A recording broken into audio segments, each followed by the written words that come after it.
तुझी माय गुरु होती तर तू गुरु झाली.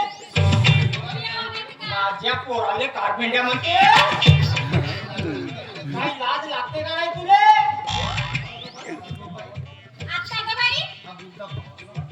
आता ग बाई हा बुद्धा बाबाचाच आता पक्क्यात मिरची घालून येतो.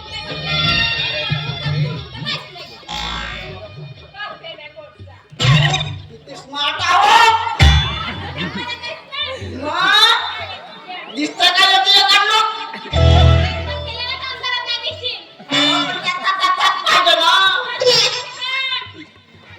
काले हे तो क्या है दिल वाले.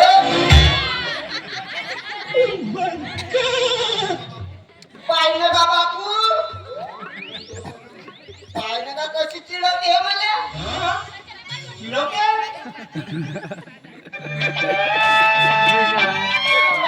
नको पाडू. वेळ पडली तर माझ्यासारखा काढा घेऊन नाही तुला. आली मोठी रुपवान कुठची रान भेंडी.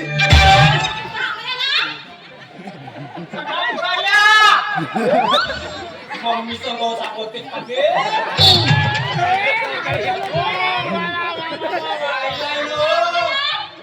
मामी म्हणालो मामी.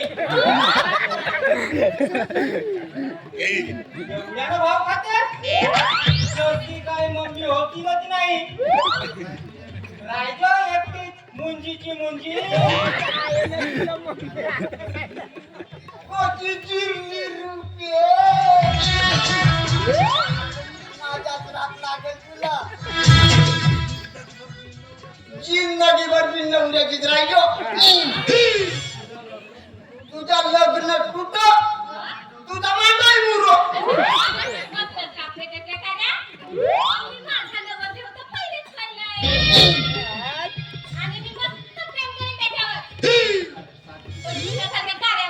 साजरी प्रेम करतो मग मुरावर पासून खुंदल का नाही मग समजल.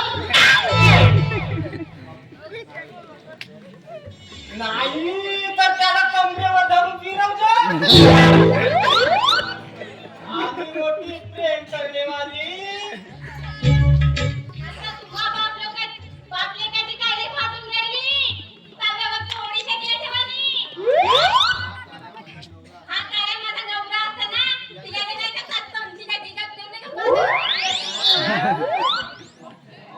बाप्पा बाप्पा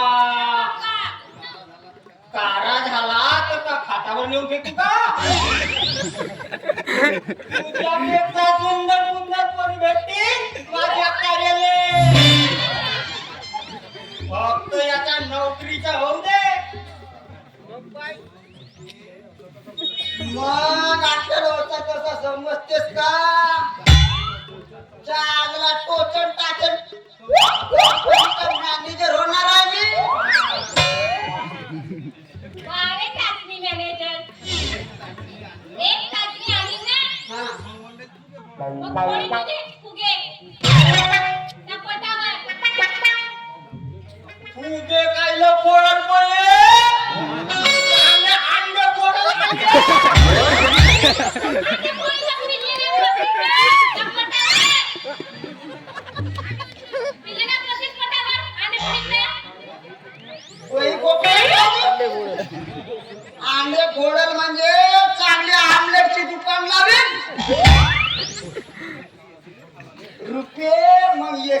आमलेट खावाले तुझा आमलेट तूच खा. म्हणशील का नाही तर डब्बाची बुंदी बी बनवून दे. तुझी डब्याची भुंजी ते तुझा आमलेट. तुम्ही दोघं आमलेट खा. मी चालली आपल्या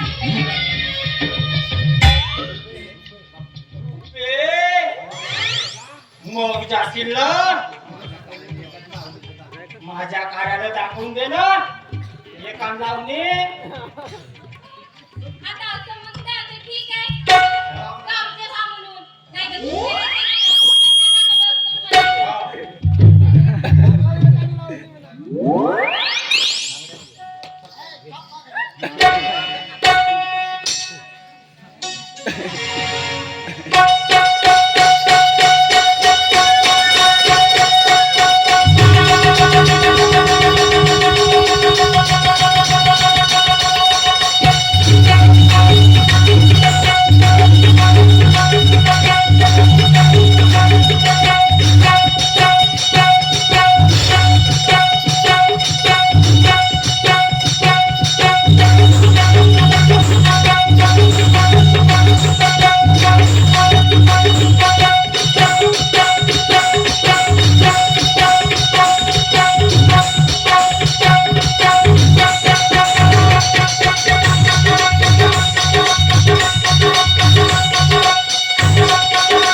कंपनीचा.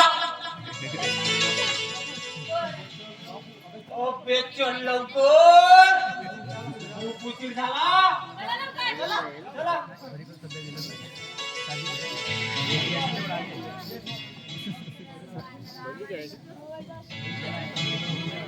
या पडद्याचा फाळ बंद कर ना बे. बंद बाप कर करून ना. देऊन गाडी बा. बंद कर ना.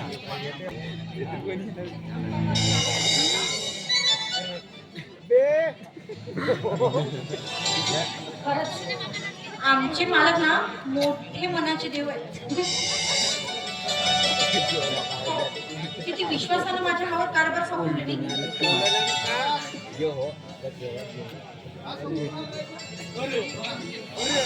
फार सोपवणार नाही ग.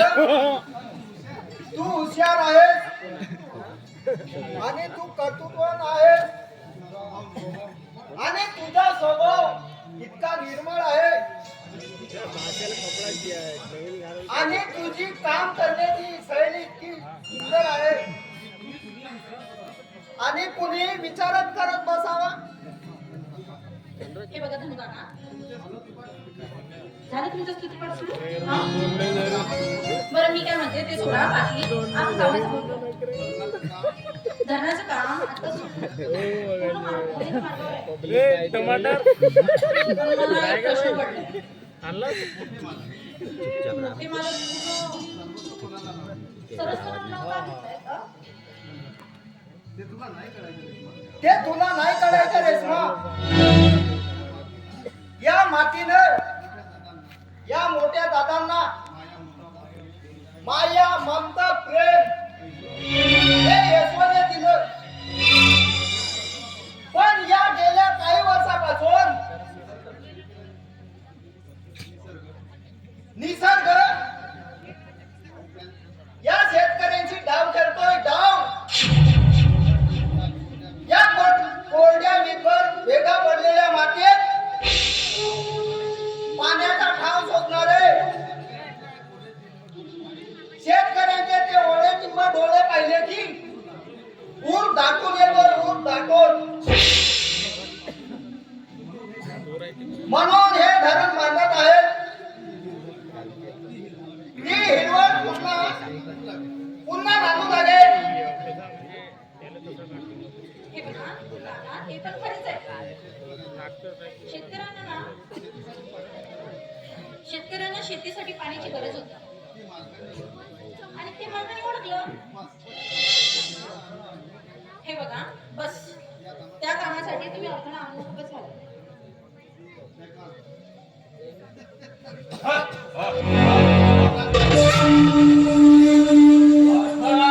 येणारा तिरेस्मा मॅडम आणि धनु मामा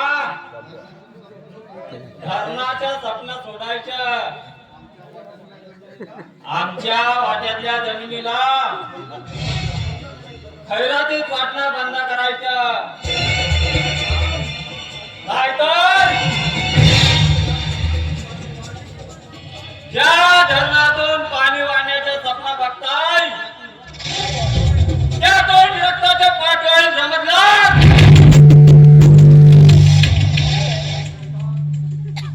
जयकांत, या कोकण धमक्या कुणाला सांगतोस? तुला काय वाटतं? तुला काय हे घाबरून काम बंद करेल? ते स्वप्न तू डोक्यातून काढून टाक.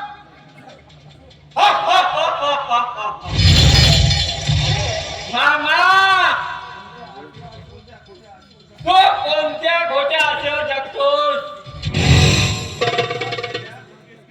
तो उभारलेल्या त्या भूमिकांच्या झोप्या जायला एक खिंडी बी उरणार नाही. मी जर मनात आणलं तर आगीच्या वनवाच्या देशपांडे घराण्याला माती मोल करू शकतोय. वा रे माता वा. तुझ्या पुरुषात आलं तर सलाम. अरे बिन त्यावेळी धमकावून स्वतःच कर ना. अरे याशिवाय तुला येतं तरी काय? बोल ना. स्वतः पाप करायचं आणि दुसऱ्यांना ढकलून द्यायचं. हेच काम आहे ना तुझं. ए चंचल हसीना, तुझ्या कंठावर हे शहाणपणाचे शब्द शोभत नाही. तू एक नाजूक पाखरू आणि नाजूक पाखरांना जास्त फळफळायचे नाही. हे कधीही धोकादायक असते. जयकांत, नाही आपल्या शब्दाला विराम दे. नाही पण मी विसरून जाईन. मी तुझ्या बहिणीचा मुलगा आहे म्हणून तू माझ्या मनाचा तो सुटण्याआधी इथून निघून जा. नाहीतर काय करशील?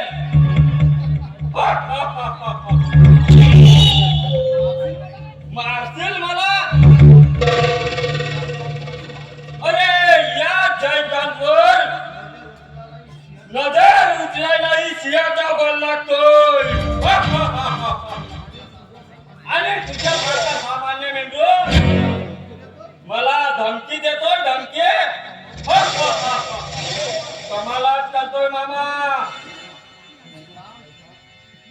एक जयकांत,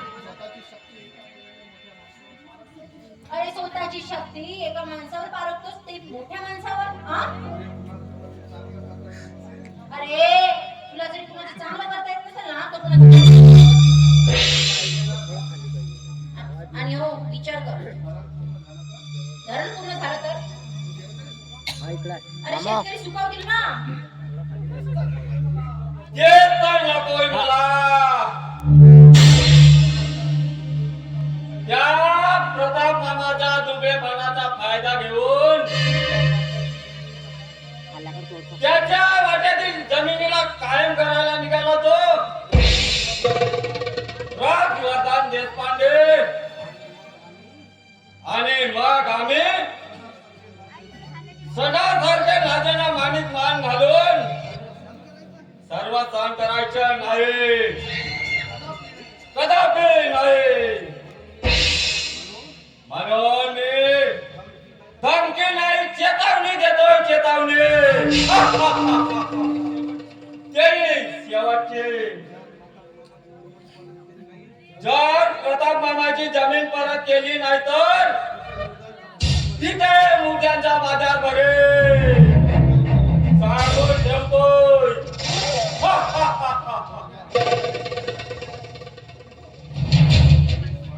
रेशमा, आता कसं करायचं? या स्वार्थी लोकांची रीतच मला समजत नाही. एक चांगला करायला गेलं तर दुसरा पाय ओढणारच. माहित नाही कसं होईल या धरणाचा. काका, ओ भुकणारे कुत्रे कधी चावा घेत नाही. कारण अरे भुकणाऱ्याला तर स्वतःच वर भुकणाऱ्याची चांगलंच ठाऊक असते. त्यांना भीती असते त्यांच्या अस्तित्वाची. ओ काका, तू घाबरतोय म्हणून तो असं वाचतोय. काळजी करू नका काका. सर्व ठीक. काय करतोय?